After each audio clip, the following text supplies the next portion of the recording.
اعوذ باللہ من الشیطان الرجیم بسم اللہ الرحمن الرحیم۔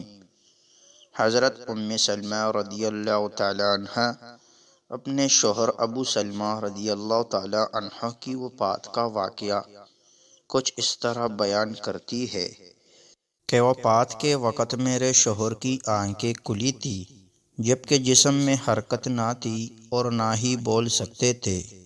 کسی نے رسول اللہ صلی اللہ علیہ وسلم کو میرے شوہر کی اس حالت کی خبر دی تو آپ صلی اللہ علیہ وسلم ہمارے گھر تشریف لائے۔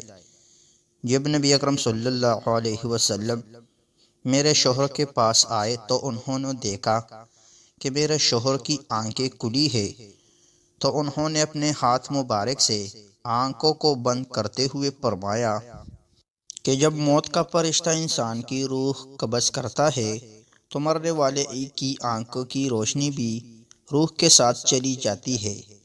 جب نبی اکرم صلی اللہ علیہ وسلم کے منہ سے یہ الفاظ نکلے تو گھر والوں نے رونا شروع کر دیا کہ ابو سلمہ رضی اللہ تعالیٰ عنہ اب اس دنیا میں نہیں رہے۔ آپ صلی اللہ علیہ وسلم نے فرمایا کہ مرنے والوں کو ہمیشہ اچھے الفاظ میں یاد کیا کرو، کیونکہ اس وقت فرشتے پاس ہوتے ہیں۔ میت کے ارد گرد بیٹھے لوگ جو باتیں کرتے ہیں فرشتے ان کی باتوں پر آمین کہتے ہیں۔ پھر نبی اکرم صلی اللہ علیہ وسلم نے اللہ تعالیٰ سے دعا کی، اے اللہ ابو سلمہ رضی اللہ تعالیٰ عنہ کو قبر کے عذاب سے معاف فرما اور اس کو اپنے خاص بندوں میں شامل کر لے جن پر تیرا خاص کرم ہے۔ اس کی قبر میں اپنی رحمت فرما اور نور سے مالا مال کر دے۔ نبی اکرم صلی اللہ علیہ وسلم کی اس دعا سے ثابت ہوتا ہے کہ جب مسلمان وصال کر جاتا ہے تو اللہ تعالیٰ مسلمانوں کی قبر میں نور اور رحمت عطا کر دیتا ہے، اور جب ایک غیر مسلم مر جاتا ہے تو اللہ تعالیٰ اس کی قبر کو تنگ اور عذاب سے بھر دیتا ہے۔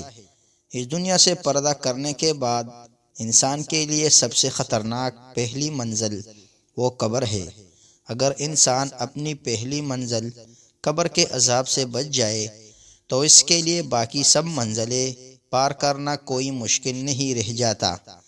اس لیے نبی اکرم صلی اللہ علیہ وسلم نے فرمایا کہ انسان کو مرنے کے بعد بہت سی منزلیں طے کرنا پڑتی ہے، جن میں سے سب سے پہلے قبر کا عذاب ہوتا ہے۔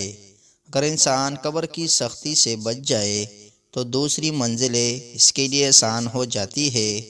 ایک دفعہ نبی کریم صلی اللہ علیہ وآلہ وسلم قبرستان سے گزر رہے تھے تو رسول اکرم صلی اللہ علیہ وسلم نے قبر کا عذاب بیان کرتے ہوئے فرمایا ہے کہ مجھے اگر اس بات کا ڈر نہ ہوتا کہ تم میت کو قبر میں دفن کرنا چھوڑ دو گے تو میں اپنے رب کریم سے دعا فرماتا کہ وہ آپ کو بھی قبر کے عذاب سے آگاہ کر دے، جس طرح میں سن رہا ہوں اور دیکھ بھی رہا ہوں۔ آپ صلی اللہ علیہ وسلم جب صحابہ رضی اللہ تعالیٰ عنہ کو قبر کے عذاب سے آگاہ کرتے تو سب کے رونگٹے کھڑے ہو جاتے تھے۔ حضرت محمد صلی اللہ علیہ وسلم کا فرمان ہے کہ مرنے کے بعد قبر انسان کی پہلی سیڑھی ہے۔ جس بندے کی یہ منزل آسان ہو گئی تو باقی سب منزلیں اس کے لیے آسان کر دی جائے گی۔ جس نے اس منزل سے آسانی حاصل نہ کی تو اس کے لیے دوسری منزلیں عبور کرنا بہت ہی مشکل ہو جائے گی۔ حضرت محمد صلی اللہ علیہ وآلہ وسلم نے فرمایا کہ میں نے آج تک قبر سے سخت ترین منظر کبھی نہیں دیکھا۔ نبی اکرم صلی اللہ علیہ وسلم کا فرمان ہے کہ میت کو جب قبر میں داخل کر کے گھر کی طرف لوٹتے ہیں تو میت لوگوں کے چلنے کی آواز کو اچھی طرح سن رہی ہوتی ہے۔ اگر مرنے والا سچا مسلمان ہے تو نماز اس کے سر کی طرف، روزہ اس کے دائیں ہاتھ، زکوٰۃ اس کے بائیں ہاتھ اور دوسرے جتنے بھی اس کے نیک نامہ اعمال ہوتے ہیں تو وہ اس کے پاؤں کی طرف آ جاتے ہیں۔ جب بھی قبر کا عذاب اس کے پاس آتا ہے تو نماز، روزہ، حج، زکوٰۃ صدقہ و خیرات اور اس کے نیک نامہ اعمال اس کی حفاظت کرتے ہیں۔ پھر اس سے کہا جاتا ہے کہ بیٹھ جاؤ، چنانچہ وہ بیٹھ جاتا ہے اور اس کو سورج ایسے دکھائی دیتا ہے جیسے غروب ہونے کو ہے۔ پھر اس سے کہا جاتا ہے کہ تم اس شخص کے بارے میں جو تم میں مبعوث ہوا تھا کیا کہتے ہو، اور اس کے متعلق کیا گواہی دیتے ہو؟ وہ کہتا ہے مجھے ذرا نماز پڑھ لینے دو۔ اسے کہا جاتا ہے کہ تم عنقریب یہ کام کر لو گے۔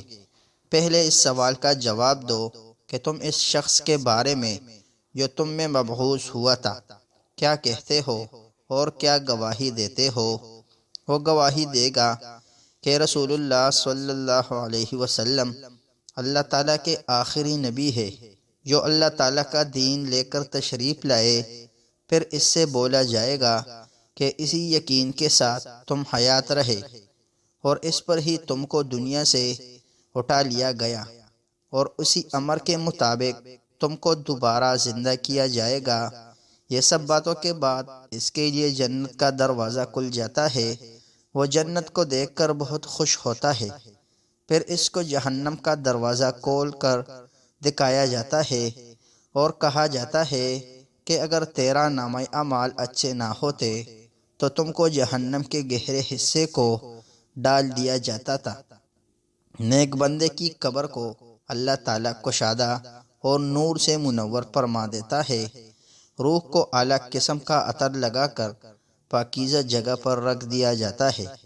غیر مسلم کے بارے میں یہ فرمان ہے کہ جب قبر کا عذاب اس کے جسم کے پاس آتا ہے تو ان کے ارد گرد کوئی بھی نیک اعمال نہیں ہوتا جو اس کی حفاظت کر سکے۔ پھر اس کافر کو حکم دیا جاتا ہے کہ یہاں پر بیٹھ جاؤ، تو وہ ڈرتا بیٹھ جاتا ہے۔ تو اس کو آخری نبی صلی اللہ علیہ وسلم کے بارے میں پوچھا جائے گا تو وہ کچھ نہ بتا سکے گا کہ یہ کون ہے۔ پھر ان کو محمد صلی اللہ علیہ وسلم کے بارے میں بتایا جائے گا تو وہ جواب دے گا کہ میرے علم میں نہیں ہے کہ محمد صلی اللہ علیہ وسلم کون ہے۔ پھر اس کو فرمایا جائے گا کہ تو دنیا میں غیر مسلم تھا، غیر مسلم مرا اور غیر مسلم ہی دوبارہ زندہ ہوگا۔ پھر اس کو جنت کا دروازہ کھول کر دکھایا جاتا ہے اور کہا جاتا ہے کہ اگر تیرے نامہ اعمال نیک ہوتے تو تجھ کو ہمیشہ کے لیے جنت میں گھر مل جانا تھا۔ پھر اس کو وہاں سے جہنم میں لے جایا جائے گا اور کہا جائے گا کہ تو نے ہمیشہ ہی گناہوں کو پسند کیا ہے، اس لیے تیرا ٹھکانہ یہ جہنم ہی ہے۔ وہ جہنم کو دیکھ کر حیران ہوگا اور کہے گا کاش میرا بھی نامہ اعمال نیک ہوتا اور مجھے جنت میں داخل کر دیا جاتا۔ پھر اللہ تعالیٰ اس کی قبر کی چاروں اطراف کو آپس میں ملا دے گا کہ اس کی پسلیاں ریزہ ریزہ ہو جائے گی۔ اللہ تعالیٰ کا فرمان ہے کہ جو بندہ میرے بتائے ہوئے کاموں پر عمل نہیں کرے گا تو میں اس کے لیے قبر کو اتنا تنگ کر دوں گا۔ حضرت ابن عمر سے روایت ہے کہ رسول اللہ صلی اللہ علیہ وآلہ وسلم نے ارشاد فرمایا کہ جب انسان کا انتقال ہو جاتا ہے تو اس پر صبح و شام اس کا ٹھکانہ پیش کیا جاتا ہے۔ اگر وہ اہل جنت میں سے ہے تو جنت والوں کا مقام، اور اہل جہنم میں سے ہے تو جہنم والوں کا مقام اس کو دکھایا جاتا ہے۔ پھر کہا جاتا ہے کہ یہ تیرا ٹھکانہ ہے، یہاں تک کہ اللہ تجھ کو قیامت کے دن اٹھائے گا۔ اسی طرح حضرت عائشہ رضی اللہ تعالیٰ عنہا سے روایت ہے کہ ایک یہودی عورت ان کے پاس آئی اور اس نے عذاب قبر کا ذکر کرتے ہوئے حضرت عائشہ رضی اللہ تعالیٰ عنہ کو دعا دی، اللہ تعالیٰ آپ کو عذاب قبر سے بچائے۔ حضرت عائشہ رضی اللہ تعالیٰ عنہ نے رسول اللہ صلی اللہ علیہ وآلہ وسلم سے اس بابت سوال کیا کہ کیا واقعی عذاب قبر ہوتا ہے؟ تو رسول اللہ صلی اللہ علیہ وآلہ وسلم نے فرمایا جی ہاں، عذاب قبر حق ہے۔ حضرت عائشہ رضی اللہ تعالیٰ عنہ فرماتی ہے کہ اس کے بعد میں نے رسول اللہ صلی اللہ علیہ وسلم کو ہمیشہ دیکھا کہ ہر نماز میں عذاب قبر سے پناہ مانگتے تھے۔ حضرت سیدنا کناد ہر رحمت اللہ علیہ فرماتے ہیں کہ عذاب قبر کے 3 حصے ہیں۔ 1/3 عذاب پیشاب سے نہ بچنے کے سبب، 1/3 غیبت کے سبب اور 1/3 چغل خوری کے سبب ہوتا ہے۔ اللہ پاک ہمیں قبر کی سختیوں اور عذاب سے محفوظ رکھے۔ ہمیں قبر میں نبی کریم صلی اللہ علیہ وسلم کی پہچان نصیب فرمائے۔ آمین ثم آمین۔ اگلی ویڈیو تک اجازت دیجیے گا۔ اللہ حافظ۔